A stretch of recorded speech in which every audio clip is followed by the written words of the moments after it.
For decades, if you went into a Christian bookstore, checked the bestseller list, or just went into a church and got given a Bible, you would find one translation ruled them all. And that was the NIV, the New International Version. It was more than just popular.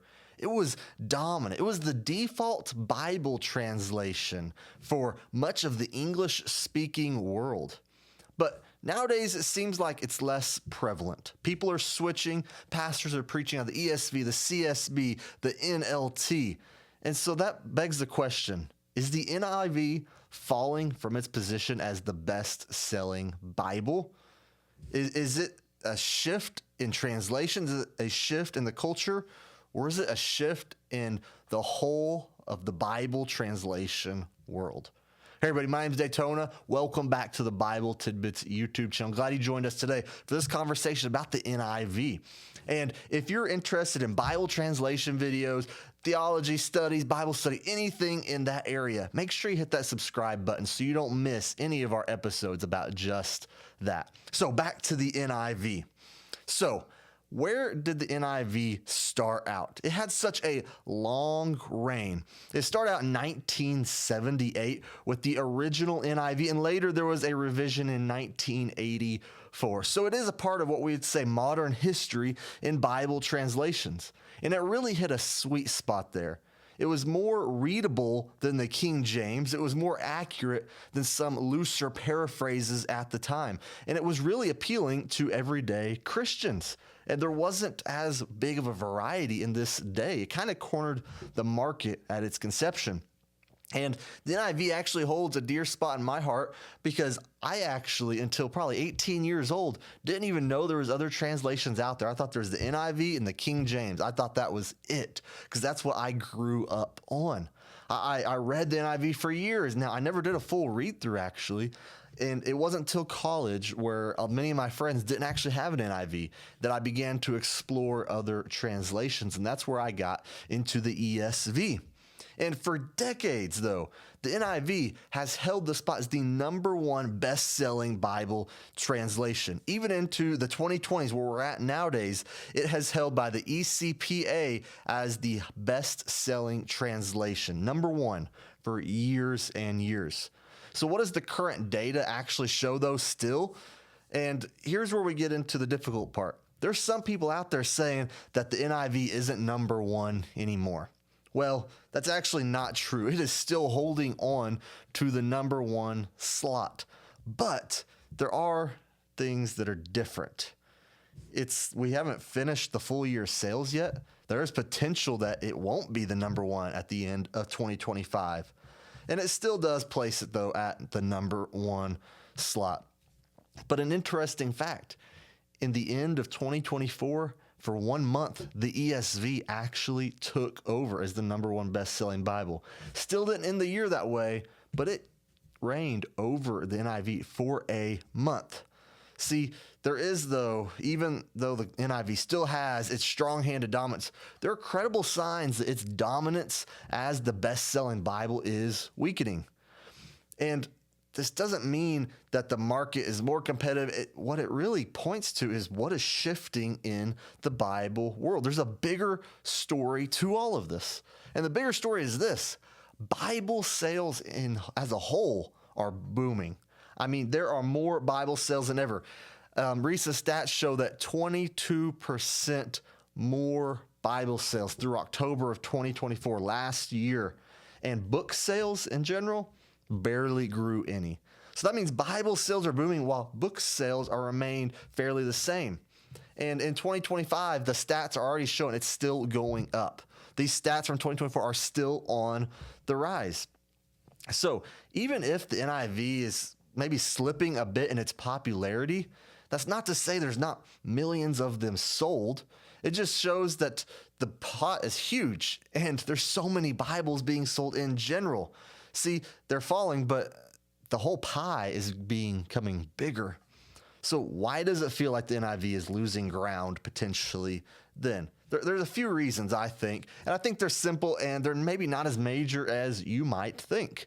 The first one is this: I think the market is just fragmenting. You know, there was basically 2 Bibles for a long time when the NIV was made. There was the NIV and the King James. Those were the two dominant Bibles. There were two Bibles, very strong identities, and it was clear people knew exactly what both of them were.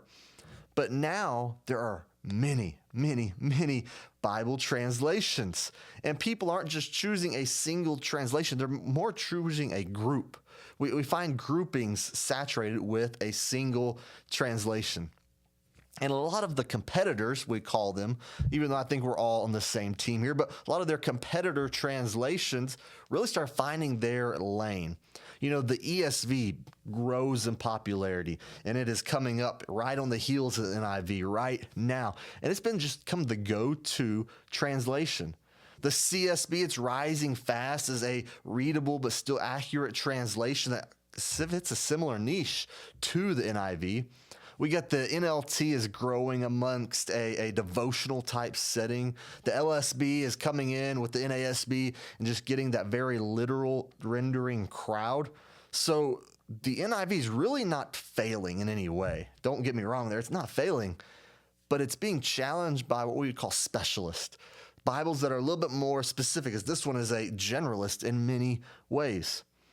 And one thing too is the NIV has had a little bit of revision fatigue.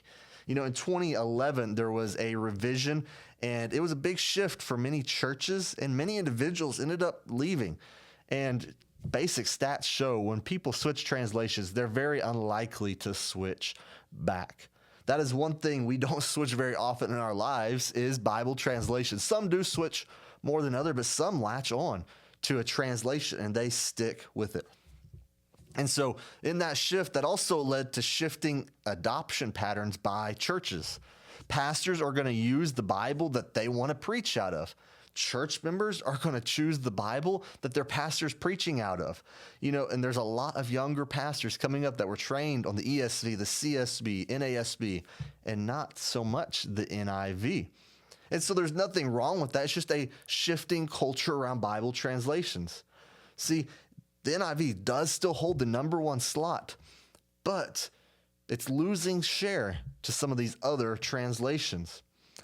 And then we also have the rise of the next generation, Gen Z, new buyers coming in to buy Bibles. And many times they're choosing a translation that's just different than their parents. They like the simple reading NLT.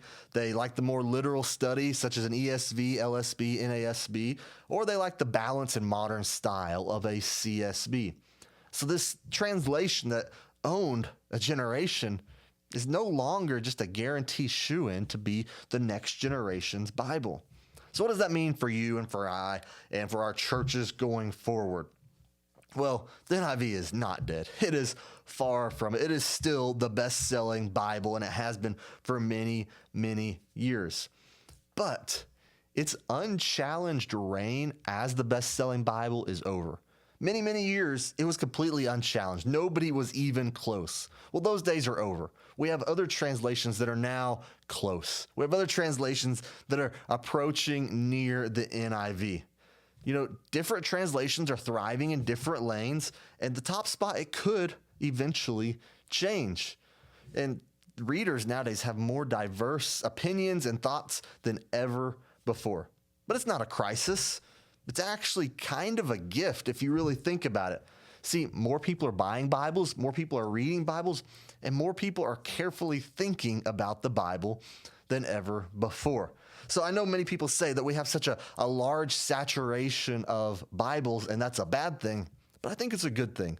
I think it's pointing to overall growth in interest in the Bible. So no, the NIV is not falling. It has not lost its throne, but it is no longer the unrivaled best-selling Bible champion. It has rivals nipping at its heels. And it's probably, honestly, only a matter of time before it's no longer the best-selling Bible.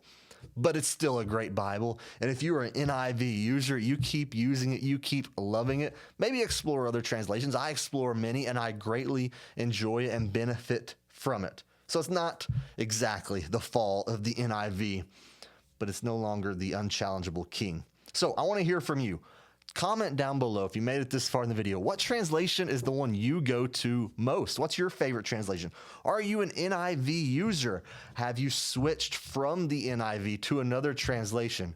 Or did you switch from another translation to the NIV? I want to hear your story and your thoughts about this highly influential Bible translation, because I love the NIV. I love all Bibles that faithfully translate the words of Scripture. So drop your comment down below. If you enjoyed this video, hit that subscribe button, and I'll see y'all next time.